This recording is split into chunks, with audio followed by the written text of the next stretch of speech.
Come on, hold your daughter and look at her face. The day after I gave birth at 40, I showed our baby to my beloved husband. He must have been eagerly waiting for this moment. The emotional first meeting of father and child. What reaction would he show? I thought as I looked at his face. 3 seconds after he smiled and peered at our daughter, he suddenly turned pale and froze. I had thought he would be overjoyed, with a bright face and tearful eyes. Puzzled, I asked him, "What's up? Something wrong?" No, nothing. Who could have predicted the tumultuous events that would follow? My name is Karen Carpenter. I'm a 40-year-old working mom with a full-time job. After graduating from college, I landed a job at my first-choice company. Since then, I've been dedicated to my career. In my 20s, I was in a long-term relationship, but it ended after I discovered his infidelity. After that, I threw myself even more into my work and was the first among my peers to get promoted. By the time I was around 30, all my friends were getting married and having kids.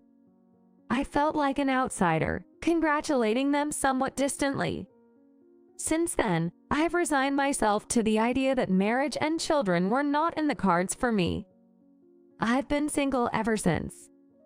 After being promoted to department manager at 37, work became even busy, leaving no room for romance. During this time, a younger colleague I was fond of, Tyler Perry, said to me, "Karen, I know you're busy with work, but maybe it's time to think about your own happiness." Tyler was about 35 then. He already had a family and was known in the company as a dedicated dad. I envy you, Tyler, for having a lovely family, but at my age, love isn't exactly easy to come by. Then Tyler, with a serious look, said, "Karen, why don't you meet someone I know? He's a senior from college, a really nice guy, and he's single. I just have a feeling you two would hit it off." "What? You don't have to go through all that trouble for me." "No, I'm not just being nice. I just thought you and he might get along. If you're up for it, maybe the three of us could go out for drinks sometime." Convinced by Tyler's enthusiastic, "He's really a great guy," I found myself nodding in agreement. After a while, Tyler set up a time for the three of us to go out for drinks. Nice to meet you. I'm John Carpenter. The man who appeared was soft-spoken and seemed kind. We introduced ourselves and started drinking together. The conversation went better than expected. Tyler and John were in the same tennis club in college and seemed to be close. They shared similar tastes in food and hobbies and quickly became good friends despite the age difference. After graduating, John became a government worker, while Tyler joined his current company. They still met up occasionally for meals. Tyler often mentioned he had a respected female boss. Curious, I asked John, maybe impolitely, "Why have you stayed single until now?" Well, I had someone I thought of marrying in my 20s, but it ended after her infidelity. I've been somewhat wary of love since then. What? That's actually true for me too.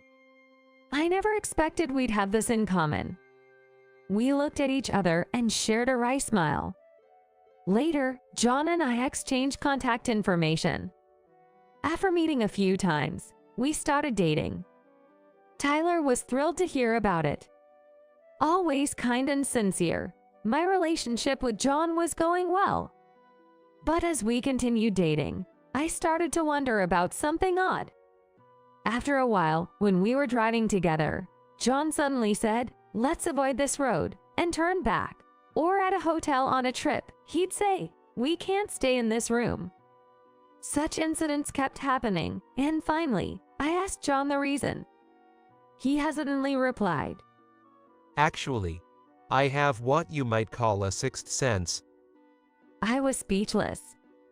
Honestly, I had never believed in ghosts, and I never expected John to say something like that. You might not believe it, but, for example, Karen, your guardian spirit, is an elderly woman. What? She has a mole under her left eye and shoulder-length hair, and she's wearing a purple cardigan. I gasped.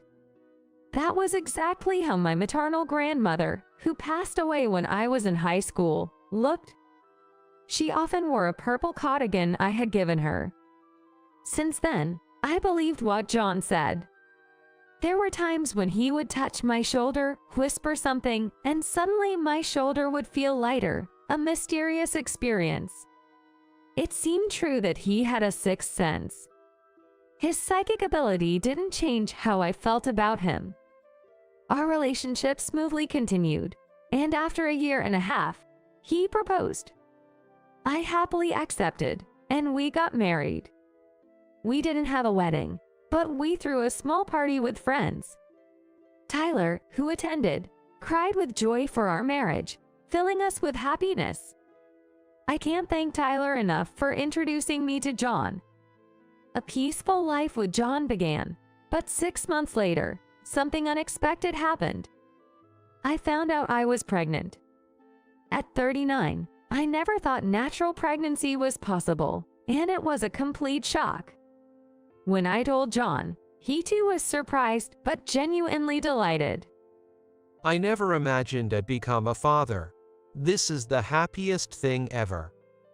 John, I'll do my best. Let's build a happy family with this child. Of course, Karen, I'll support you in every way, so don't hesitate to rely on me. When we announced the pregnancy to my parents and in-laws, both were overjoyed. Especially John's parents, who blessed us with tears. True to their nature, my in-laws are wonderful people. Given the high-risk pregnancy, we were particularly careful in the early stages, but the baby developed well. John took great care of me, helping me through the difficult periods of morning sickness. Around 6 months into the pregnancy, when my belly began to show, Tyler at work told me he needed bereavement leave because his mother had passed away. While I was shocked, I agreed and showed concern for him, but he stoically said, "I'm okay." John and I decided to attend the funeral to express our condolences. Tyler, I wonder if he's all right. I don't know. He was raised by a single mother, right? We need to be there to support him. At the funeral home, a portrait of Tyler's mother, with a gentle smile, was displayed. After offering our condolences to Tyler, he tearfully thanked us sincerely. John, Karen, thank you for coming. Tyler then carried on admirably as the next of kin. After witnessing this, John and I left the venue. That night, we went to sleep worried about Tyler. Meanwhile, my pregnancy was going smoothly, the baby was healthy, and the due date was drawing near. 1 week before the due date, John had to go on a rare overnight business trip. It's probably not time yet, so it should be fine. I reassured a worried John as he left, but astonishingly, I went into labor that afternoon. However, with the wisdom of age, I managed to stay calm. After messaging John, I took a taxi to the hospital. Upon arrival, labor was progressing faster than expected, and I was quickly moved to the delivery room. I wished John could be with me, but there was no time for that now. I focused on giving birth, enduring the intense pain. Finally, our baby was born safely. It was a girl. I called her the name John and I had discussed. Welcome, little Shelley. I checked my phone again late at night. My husband had noticed my messages around 8 p.m., and there were loads of missed calls and messages from him. When I called, John answered immediately. She's born a healthy girl. Upon hearing this, he sighed with relief. I'm sorry I couldn't be there for the birth. I'll be back first thing in the morning. Okay, I'll be waiting. After the call, exhausted, I fell asleep. The next morning, While I was in the hospital room with the baby, John rushed in. Karen, you did great. Where's our baby? Right here. Come on, hold Shelly. I showed him our sleeping daughter. The emotional first meeting of father and child. I wondered what reaction he would show. I watched his face as he smiled and looked at our daughter. 3 seconds later, his face turned pale and he froze. I had expected him to be overjoyed, with a bright face and teary eyes. Curious, I asked my husband, "What's wrong?" Nothing. John said nothing, still shaken. "Talk to me, please." When I pressed him, he bluntly announced, I'm going home. "What? You're not going to hold Shelly or take pictures?" I can't. Bye. John actually left. Holding Shelly, I was left dumbfounded. To act like that in front of our child, what on earth? I felt suspicious of John. But before that, I had to take care of the baby. John didn't show his face at the hospital until discharge, and he kept ignoring my messages. On the day of discharge, I took a taxi home, and John was there. Hey, ignoring me and not showing up even once. What's the meaning of this? Without even glancing at the baby, he retorted, What are you talking about? You betrayed me, giving birth to another man's child. "What?" I could feel my blood boiling. "What are you talking about? Don't be ridiculous." Of course, I hadn't cheated, and Shelly was definitely John's child. But John, with a murky look, glared at me and said something even more shocking. That child, she's Tyler's, isn't she? What? Why would Tyler's name come up?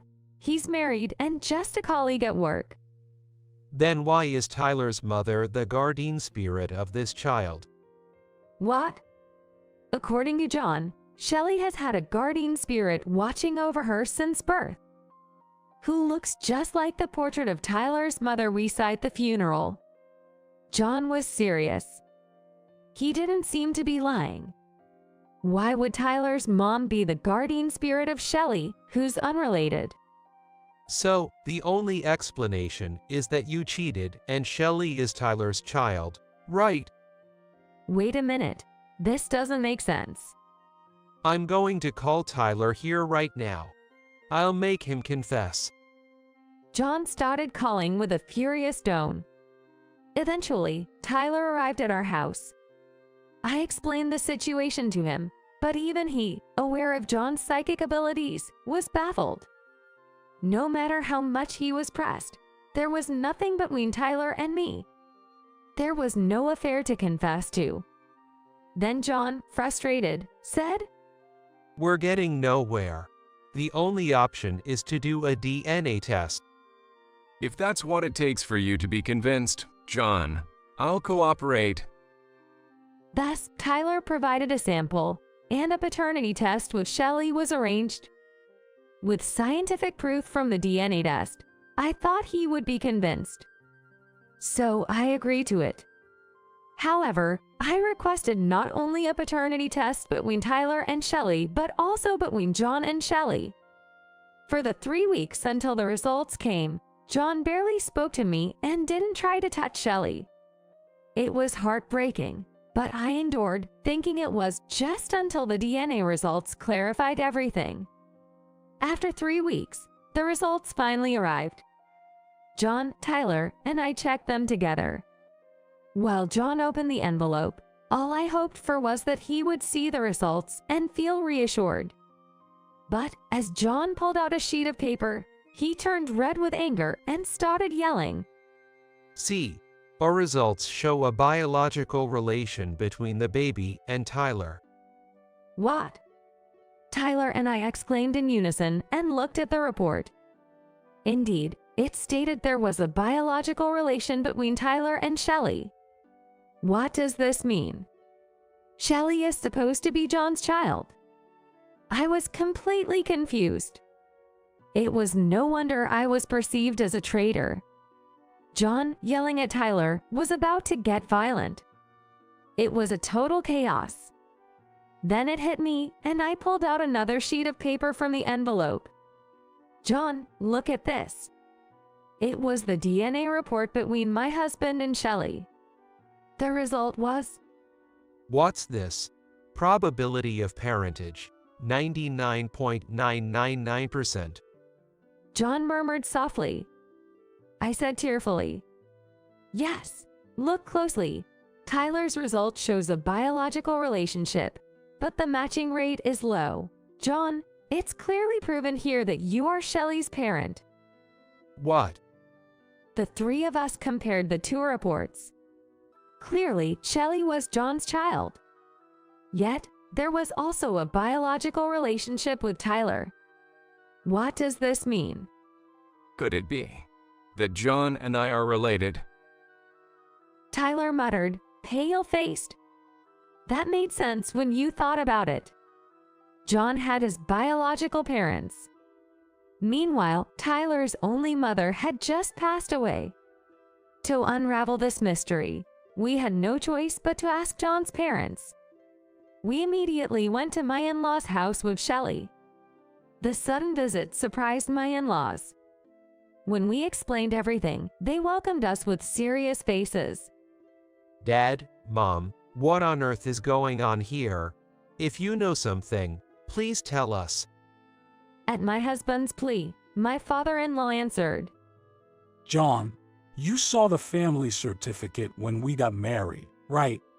Did you ever really look at it? I was so caught up in the marriage, I didn't pay much attention. Then my mother-in-law, with a wry smile, quietly said, We thought we'd tell you when you noticed. John, you are adopted. What?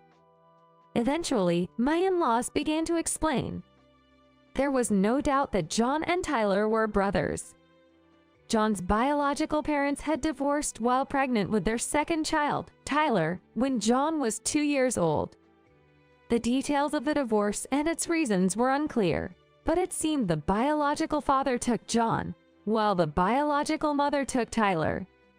Soon after the separation, the biological father died in a car accident. It seemed impossible to contact the biological mother. That's when my childless in-laws adopted John.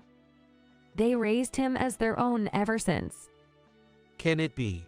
That's unbelievable. To the shaken John and Tyler, my father-in-law said kindly, Your real mother must have always cared for John. That's why she's been protecting Shelley as a guardian spirit. Her love is genuine. Then my mother-in-law added, But John, we have loved you as our own child all the same. That's the truth. We're really sorry for keeping this silent. Dad, Mom. John started to cry, embracing his adoptive parents. Tyler and I watched, holding back our tears. John and Tyler, now known to be long-lost brothers, initially felt awkward but gradually became closer than before. John apologized repeatedly for doubting me, and he became very affectionate toward Shelley, so I decided to let bygones be bygones. Tyler also grew fond of his niece, and we started meeting as a family. Later, my husband said, The real parents for me are the ones who raised me, but I'm also grateful to my biological mother who's protecting Shelley. After all, she led me to my irreplaceable brother. We plan to visit Tyler's mother's grave soon. I want to thank her for bringing my husband, brother-in-law, and Shelley into my life. We want to continue living happily as a close-knit family.